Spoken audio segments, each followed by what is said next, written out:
सदियों पहले की बात है। समुद्र की गहराइयों में एक सल्तनत जन्मी थी जिसकी राजकुमारी के किस्से दूर दूर तक मशहूर थे।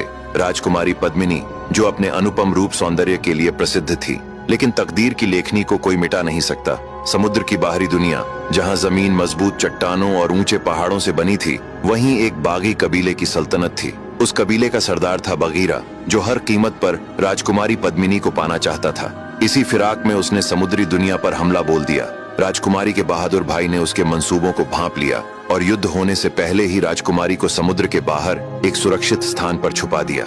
इसके बाद एक भयानक युद्ध हुआ जिसमें समुद्री योद्धाओं ने पूरी बहादुरी से लड़ाई लड़ी। अंततः बगीरा को हार का सामना करना पड़ा।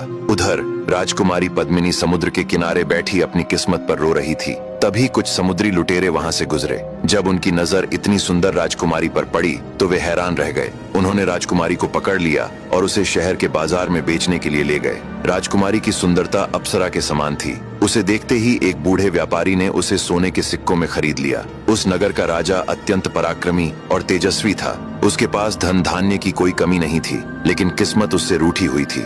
उसे कोई संतान नहीं थी और इसी चिंता में वह हमेशा उदास रहता था। राजा ने तांत्रिकों, योगिनियों और ज्योतिषियों से सलाह ली, लेकिन हर जगह से उसे निराशा ही हाथ लगी। एक दिन उसके एक सेवक ने आकर बताया कि एक व्यापारी बहुत ही सुंदर दासी बेचने लाया है। जब राजा ने उस दासी को देखा तो उसकी सुंदरता पर मोहित हो गया। राजा ने व्यापारी को बहुत सारा धन देकर राजकुमारी को खरीद लिया। राजकुमारी रूपरेखा को दुल्हन की तरह सजाया गया। राजा ने पुत्र प्राप्ति की इच्छा से उसके साथ रात्रि क्रीड़ा की। जब राजा ने उससे उसका परिचय पूछा तो राजकुमारी ने कुछ भी नहीं कहा। राजा ने बहुत प्रयास किया कि वह कुछ बोले, लेकिन वह पूर्णतः मौन रही। इसी तरह एक वर्ष बीत गया। राजकुमारी ने कभी किसी से बात नहीं की, न किसी ने उसे बोलते देखा, न हंसते। वह अक्सर महल की खिड़की पर बैठी रहती और चुपचाप समुद्र की ओर निहारती रहती। अब आगे की कहानी जानने के लिए देखिए अगला भाग।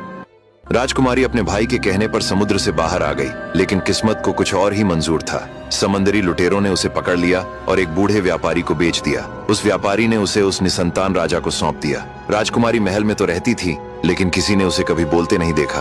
वह अक्सर खिड़की पर बैठकर समुद्र को देखती रहती। धीरे धीरे समय बीतता गया। आखिरकार किस्मत राजा पर मेहरबान हुई। रानी गर्भवती हुई और उसने एक सुंदर पुत्र को जन्म दिया।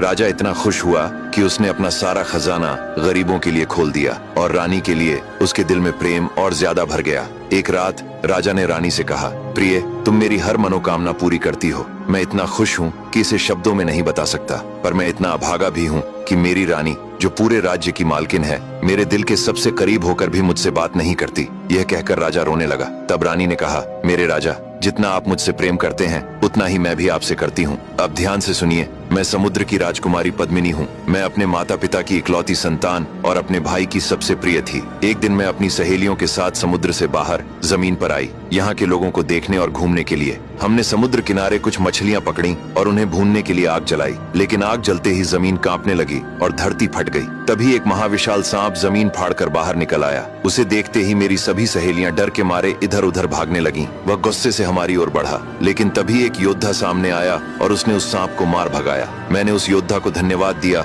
और अपने लोक लौट आई, पर वह योद्धा, जो बागी कबीले का सरदार बगीरा था, मुझसे प्रेम करने लगा और मुझे पाने की चाह में उसने हमारे देश पर हमला बोल दिया। मेरे बहादुर भाई ने उसके मंसूबों को भांप लिया और मुझे एक गुप्त स्थान पर यह कहकर छुपा दिया कि युद्ध समाप्त होते ही मैं तुम्हें ढूंढ लूंगा, लेकिन वह आज तक नहीं आया। मैं चाहती तो समुद्र में कूदकर अपने देश लौट सकती थी, लेकिन आपके प्रेम ने मुझे यहाँ रोके रखा। मैं अपने भाई से नाराज थी, इसी वजह से वापस नहीं गई, और वही गुस्सा था जिस कारण मैं किसी से बात नहीं करती थी। लेकिन सच ये है कि मैं हमेशा आपसे प्रेम करती थी। अब आगे की कहानी जानने के लिए देखिए अगला भाग। राजकुमारी ने राजा को बताया कि वह समुद्र की राजकुमारी पद्मिनी है। यह जानकर राजा बहुत प्रसन्न हुआ। फिर राजकुमारी ने कहा कि वह अपनी माँ और भाई को भी बुलाना चाहती है। इतना कहकर उसने थोड़ी सी अग्नि जलाई, उसमें कुछ सुगंधित द्रव्य डाला और एक मंत्र पढ़ा। अचानक समुद्र का पानी फट गया और उसमें से एक वीर योद्धा बाहर निकला। उसके पीछे एक वृद्ध रानी और कुछ दासियां साथ में चल रही थीं। राजकुमारी अपने भाई और माँ को देखकर अत्यंत प्रसन्न हुई। राजकुमारी की माँ अपनी बेटी को देखकर रोने लगी और बोली, बेटी, मैंने तुम्हें हर जगह खोजा। तुम्हारे वियोग में पूरा राज्य सूना हो गया है। अब चलो घर लौट चले। राजकुमारी ने कहा, नहीं माँ, अब मैं वापस नहीं जा सकती। मुझ पर बहुत सी विपत्तियां आईं, लेकिन अब मैं ऐसे राजा की छत्र छाया में हूँ जो मुझसे बहुत प्रेम करता है और हमारा एक पुत्र भी है। राजकुमारी की माँ उस छोटे बच्चे को देखकर बहुत खुश हुई। फिर राजकुमारी ने सभी का आदर सत्कार किया। कुछ दिनों बाद राजकुमारी का भाई और माँ अपने देश वापस लौट गए। धीरे धीरे राजकुमार बड़ा हुआ और एक सुंदर व बलशाली योद्धा बना। लेकिन एक दिन उसका पिता बीमार पड़ा और उसकी मृत्यु हो गई। उसके दाह संस्कार में फिर से समुद्र के राजा आए। जब सभी क्रियाकर्म पूरे हो गए तो उन्होंने राजकुमार की माँ से कहा, आश्चर्य है कि हमारा भांजा इतना सुंदर और मजबूत योद्धा बन गया है, पर अभी तक उसका विवाह नहीं हुआ। मेरी दृष्टि में समुद्र की एक ऐसी राजकुमारी है जिसका रूप पूरे समुद्र में प्रसिद्ध है। जब राजकुमार के मामा और माँ यह बातें कर रहे थे तो राजकुमार ने भी यह सब सुन लिया। अगली सुबह वह शिकार के बहाने उस राजकुमारी को देखने निकल पड़ा। उसने एक भेड़िए का शिकार करने के लिए उसके पीछे घोड़ा दौड़ा दिया। जब वह सैनिकों से दूर निकल गया तो एक पेड़ के नीचे घोड़े को बांधकर बैठ गया और विश्राम करने लगा। तभी वहां से एक अत्यंत सुंदर स्त्री गुजरी। वह राजकुमार को देखकर मोहित हो गई। उसने कहा, हे योद्धा, तुम्हें देखते ही मैंने अपना हृदय खो दिया है। मैं जानती हूँ कि तुम किसकी तलाश में हो और मैं स्वयं तुम्हें वहां पहुंचा दूंगी, लेकिन इसके बदले तुम्हें मेरे साथ एक रात बितानी होगी। यह सुनकर राजकुमार क्रोधित हो गया और उसने साफ मना कर दिया। इतना सुनते ही उस स्त्री का रूप बदल गया। वह क्रोध से पागल हो उठी और तुरंत एक डायन बन गई। उसने कहा, अब तक तुम मेरे प्रेम से जीवित थे, अब देखो आगे क्या होता है। यह कहकर उसने मंत्र पढ़ा और राजकुमार को एक तोता बना दिया। तोते के शरीर में फंसा राजकुमार रोने लगा और वह डायन उसे उसी अवस्था में छोड़कर चली गई। अब आगे की कहानी जानने के लिए देखिए अगला भाग।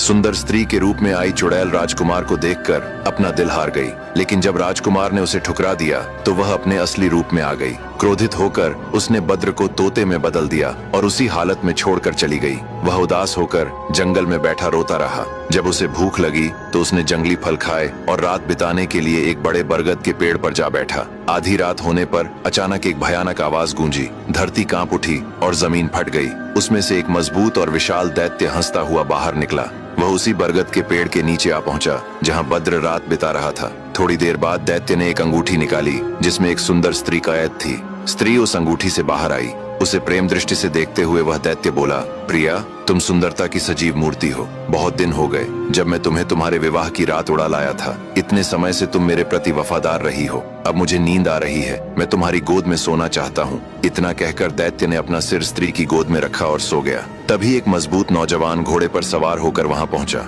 स्त्री ने उसे देखते ही कहा, मेरे प्रियतम, मैं तुम्हारा ही इंतजार कर रही थी। वह स्त्री उसका हाथ पकड़कर उसे अलग ले गई। दोनों ने संभोग किया। उसके बाद वे दोनों बैठकर बातें करने लगे। स्त्री बोली, यह दैत्य मुझ पर बहुत विश्वास करता है, मुझे कैद करके अपने साथ रखता है। मैं हर समय उसकी निगरानी में रहती हूँ, लेकिन फिर भी तुमसे मिलने का रास्ता निकाल लेती हूँ। अब इससे तुम समझो कि जब स्त्रियां कामाशक्त होती हैं तो कोई भी शक्ति उन्हें रोक नहीं सकती। इसी तरह वे दोनों बातें करते रहे। कुछ देर बाद वह नौजवान वहां से चला गया। तोता बने बद्र ने यह सब देखा और मन ही मन सोचा कि दैत्य उस स्त्री पर कितना विश्वास करता है, फिर भी वह अपने मन की अभिलाषा पूरी कर लेती है। जब सुबह हुई तो दैत्य उस स्त्री को साथ लेकर चला गया और फिर बद्र अपनी किस्मत पर रोता हुआ इधर उधर भटकने लगा। कुछ दिनों बाद एक चिड़ीमार वहां आया। एक सुंदर तोते को देखकर उसने बद्र को पकड़ लिया और बाजार में बेचने ले गया। तभी राजा की सवारी उधर से गुजरी। राजा की एक छोटी सी सुंदर बेटी थी। उसकी नजर तोते बने बद्र पर पड़ी और उसने उसे चिड़ीमार से खरीद लिया। आगे की कहानी जानने के लिए देखिए अगला भाग।